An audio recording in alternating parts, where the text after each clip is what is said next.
ঠিক আছে, আপনি আসেন না, ভালো লাগছে তো। মহান নেতা, সর্বকালের সর্বশ্রেষ্ঠ বাঙালি জাতির পিতা বঙ্গবন্ধু শেখ মুজিবুর রহমানের প্রতি আমি শ্রদ্ধা জানাচ্ছি, কারণ তারই নেতৃত্বে, তারই অনুপ্রেরণায় আমরা আজকে স্বাধীনতা অর্জন করেছি, বিজয় অর্জন করেছি।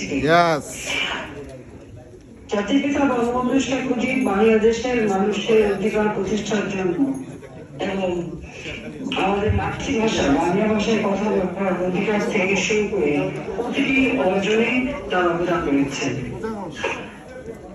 তার নেতৃত্বে স্বাধীন গণপ্রজাতন্ত্রী বাংলাদেশ গড়ে ওঠে। জাতির পিতা বঙ্গবন্ধু শেখ মুজিব 1966 সালে 6 দফা দাবি পেশ করেন, যে দাবি ছিল বাঙালি জাতির মুক্তি সনদ। কারণ এই বাঙালি জাতি পাকিস্তান হবার পর থেকে পাকিস্তানের শাসকদের তাদের দ্বারা সবসময় নির্যাতিত ছিল, নিপীড়িত ছিল। প্রায় 80 থেকে 90% মানুষই দরিদ্র, 80% মানুষই দরিদ্র সীমার নিচে বাস করত। একবারে খাবার যেত না, পরে কাপড় নেই, রোগের চিকিৎসা নেই, শিক্ষা আলো নেই, যোগাযোগ ব্যবস্থা নেই। এই অন্ধকার যুগে জাতির পিতা ছোটবেলা থেকে মানুষের এই কষ্ট, দুঃখ, দুর্দশা দেখে তিনি সবসময় সেই ছোটবেলা থেকে নিজের কাপড় চোপড় বই সাদা সবই মানুষকে দান করে দিতেন। তারই একটা প্রতিজ্ঞা ছিল যে জীবনে একদিন এই বাংলাদেশের অর্থনৈতিক মুক্তি আনবেন, মানুষকে একটা সুন্দর জীবন দেবেন। আর সেই লক্ষ্য নিয়েই কিন্তু তিনি তার নিজের জীবনকে উৎসর্গ করেছিলেন। বারবার তিনি কারাগারে বন্দী হন, কিন্তু কোনো কিছুই তাকে জমিয়ে রাখতে পারেনি। কাজে সেটা 6 দফা দেওয়ার পর আপনারা জানেন যে ওই বন্দিখানায় তাকে গ্রেপ্তার করা হয়। 6 দফা দিয়ে সারা বাংলাদেশ তিনি সফর করেন। 35 দিনের মধ্যে তিনি 32টা মিটিং করে শহর বাংলাদেশের 32টা জায়গায়। তখন যোগাযোগ ব্যবস্থা এত ভালো ছিল না, কোথাও নৌকা, কোথাও পানিতে যেতে হতো। 8ই মে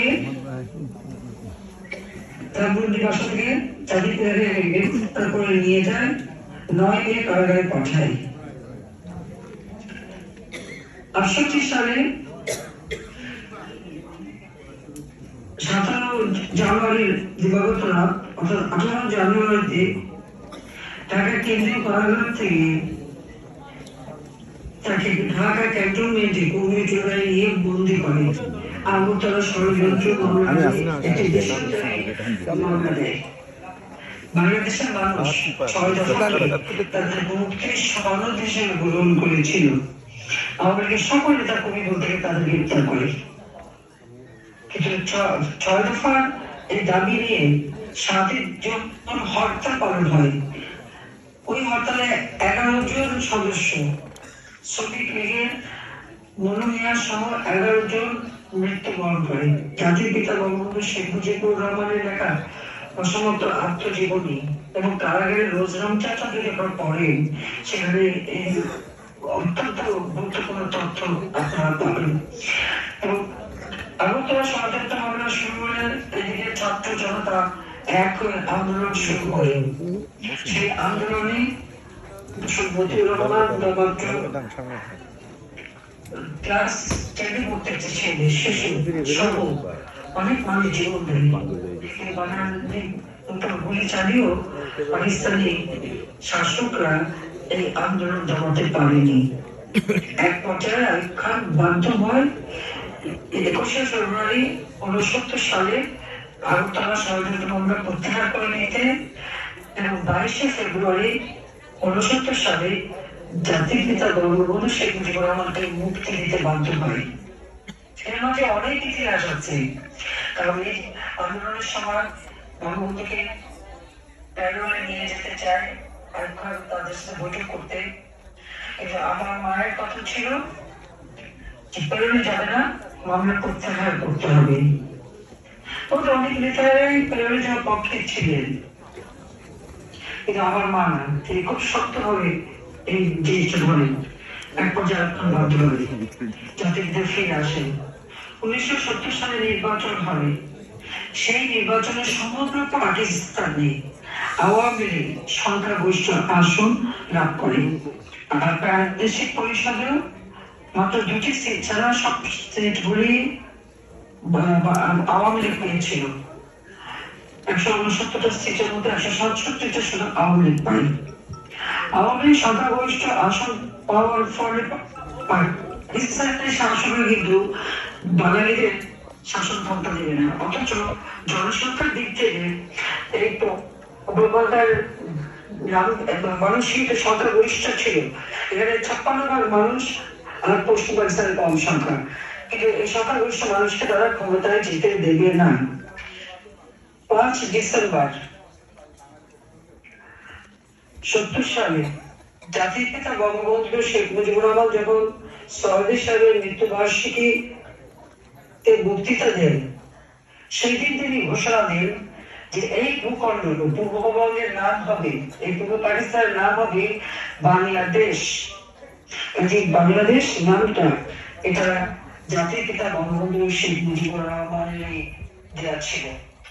এবং যখন 70 নির্বাচন হয় এবং আওয়ামী লীগ সংখ্যাগরিষ্ঠতা পায়, তখন যখন ক্ষমতা দেয় না, এবং জাতির পিতার দাবি ছিল যে আমাদের এই বাংলাদেশের মাটিতেই অর্থাৎ পাকিস্তানে অর্থাৎ পূর্ববঙ্গে জাতীয় পরিষদের বৈঠক হবে। আচমকা এই জাতীয় পরিষদের বৈঠক ইয়াহিয়া খান বন্ধ করে দেয়, বা আইয়ুব খানের পতন ঘটে। আগরতলা ষড়যন্ত্র মামলায় জাতির পিতাকে মুক্তি দেওয়ার পর আইয়ুব খান পদত্যাগ করতে বাধ্য হয়। ইয়াহিয়া খান ক্ষমতা নেয়, মার্শাল ল জারি করে, এবং সেই সময় ইয়াহিয়া খান নির্বাচন দেয়। নির্বাচনের কতগুলি শর্ত দেওয়া হয়। আমাদের অনেকেই তখন এই শর্তের বিরুদ্ধে ছিল যে শর্তগুলি নির্বাচন করা না, কিন্তু বঙ্গবন্ধু শেখ মুজিবের চিন্তা ছিল যে শর্ত দিলেও আমরা নির্বাচন করব, কারণ বাঙালির নেতা কে, বাঙালির কথা কে বলবে সেটা সম্পূর্ণভাবে নিশ্চিত হওয়া দরকার। এবং সেই কথা চিন্তা করতে ইলেকশন করেন, জয়লাভ করেন, কিন্তু যখন ইয়াহিয়া খান চাল ভাঙা শুরু করে এবং ভুক্ত বিশেষ করে সে এই নির্বাচিত প্রতিনিধিদের ক্ষমতা দিতে দেবে না, জাতীয় সংসদ বসার ঘোষণা দিয়েও আচমকা এটা বাতিল করে দেয়। পয়লা মার্চে জাতির পিতা তখন ওয়ার্কিং কমিটি এবং আমাদের জাতীয় সংসদের নির্বাচিত প্রতিনিধি, প্রাদেশিক পরিষদের নির্বাচিত প্রতিনিধিদের নিয়ে যখন সভা করছে, 3রা জানুয়ারি সৌদি উদ্যানে একটা শপথ অনুষ্ঠান হয় নির্বাচনে জয়ী হবার পর। সে শপথ ছিল বাঙালির মুক্তির কথা এবং 6 দফা বাস্তবায়নের কথা। কিন্তু 70 নির্বাচনে যখন সংখ্যাগরিষ্ঠতা পেয়ে সকল সদস্যরা, প্রাদেশিক পরিষদ এবং জাতীয় পরিষদের সদস্যরা শপথ নেন, তখন কিন্তু ইয়াহিয়া খান কোনো মতেই বাঙালিদের ক্ষমতা দেবে না। 1 মার্চ যখন এই জাতীয় সংসদ বন্ধ করে দেয়, জাতির পিতা 3রা মার্চ মিটিং সভা করেন এবং ঘোষণা দেন 7 মার্চ তিনি বক্তৃতা দেবেন। 1971 সালের 7 মার্চের সেই ঐতিহাসিক ভাষণ, যে ভাষণের মধ্য দিয়ে তিনি আমাদের বাঙালি জাতি যে পাকিস্তান দ্বারা শোষিত, বঞ্চিত, নির্যাতিত সেই ইতিহাস তুলে ধরেন। পাশাপাশি আগামী দিনে কি আমাদের করণীয় এবং এই আন্দোলন করতে গিয়ে কিভাবে বাঙালি নিধন হয়েছে, পাকিস্তানি শাসকরা বাঙালিদের উপর অত্যাচার করেছে, সেই কথাও তিনি তুলে ধরেন।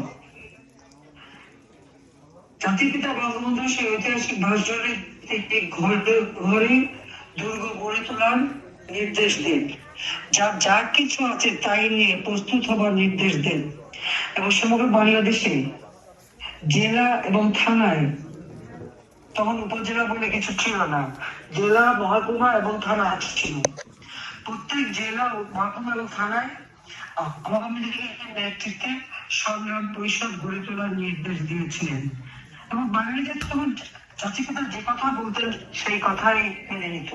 এবং সবচেয়ে বড় কথা, সেই সময় সবচেয়ে গুরুত্বপূর্ণ যে কথা তিনি বলেছিলেন, তার শেষ শেষ লাইনটাই ছিল সত্যি আমাদের জন্য, অর্থাৎ সমগ্র বাঙালি জাতিকে উজ্জীবিত করার জন্য।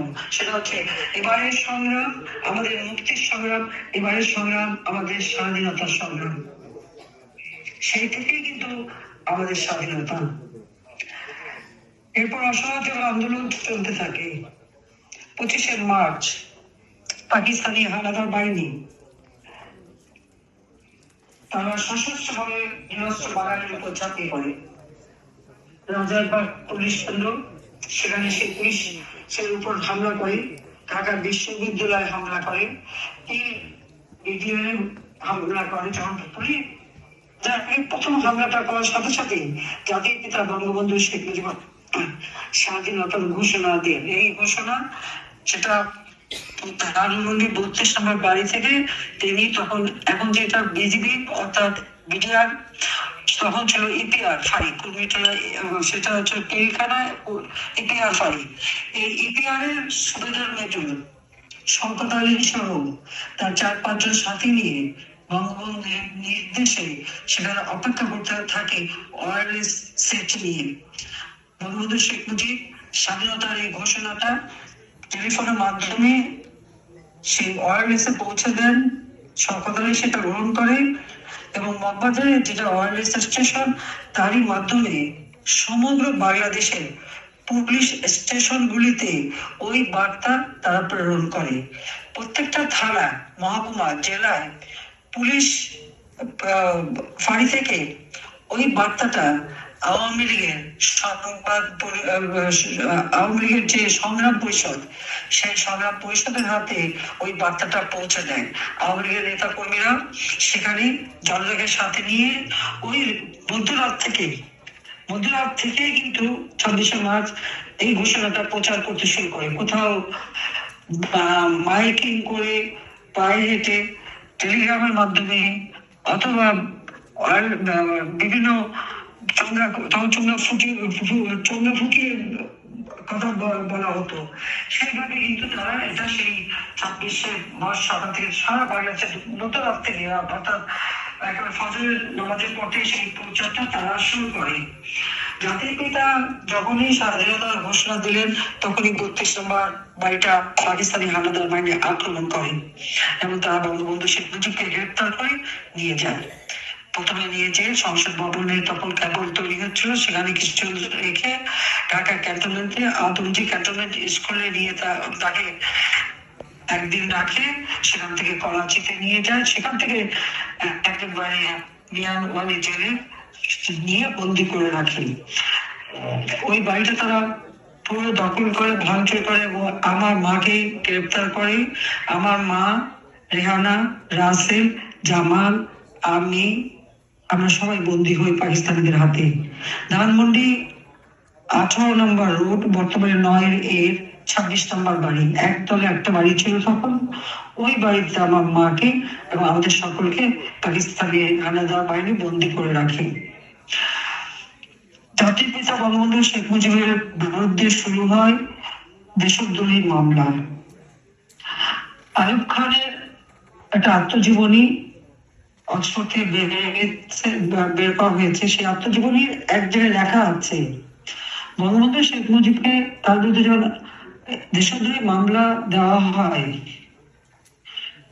তাকে যখন কোর্টে নিয়ে আসা হতো, তিনি তখন জয় বাংলা বলে সেখানে প্রবেশ করতেন এবং বলতেন, আমার কাজ আমি করে এসেছি, বাংলাদেশ স্বাধীন হবে, আমার মধ্যে মামলা দিয়ে আপনারা যা কিছু করতে চান আমি জানি আপনারা করে, আমি পড়া করি না, আমার দেশের মানুষটা আপনারা দাবি রাখতে পারবেন না। জাতির পিতার নির্দেশ এবং পরিকল্পনা অনুযায়ী জাতীয় পরিষদ এবং প্রাদেশিক পরিষদের যারা সদস্যরা ছিলেন, তারা সকলে মিলে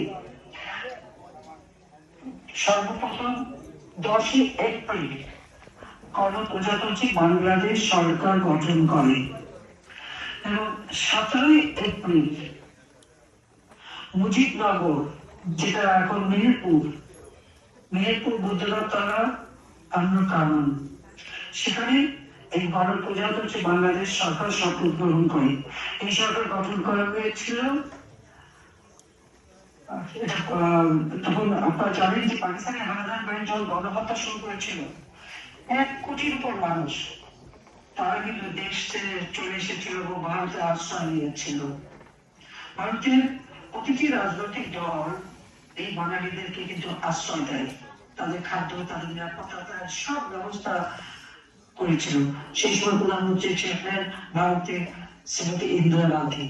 তিনি নিজে বাঙালির পাশে দাঁড়ান এবং ভারতে সকল রাজনৈতিক দল তখন আমাদের মুক্তিকামী মানুষের পাশে দাঁড়িয়েছিল। আমাদের প্রবাসে যে সরকার গঠন হয় নির্বাচিত প্রতিনিধিদের দ্বারা, জাতির পিতা বঙ্গবন্ধু শেখ মুজিবুর রহমানকে রাষ্ট্রপতি, নজরুল ইসলাম উপরাষ্ট্রপতি, তাজুদ্দিন আহমেদ প্রধানমন্ত্রী এবং নসরুল আলী কামরুজ্জামান সহ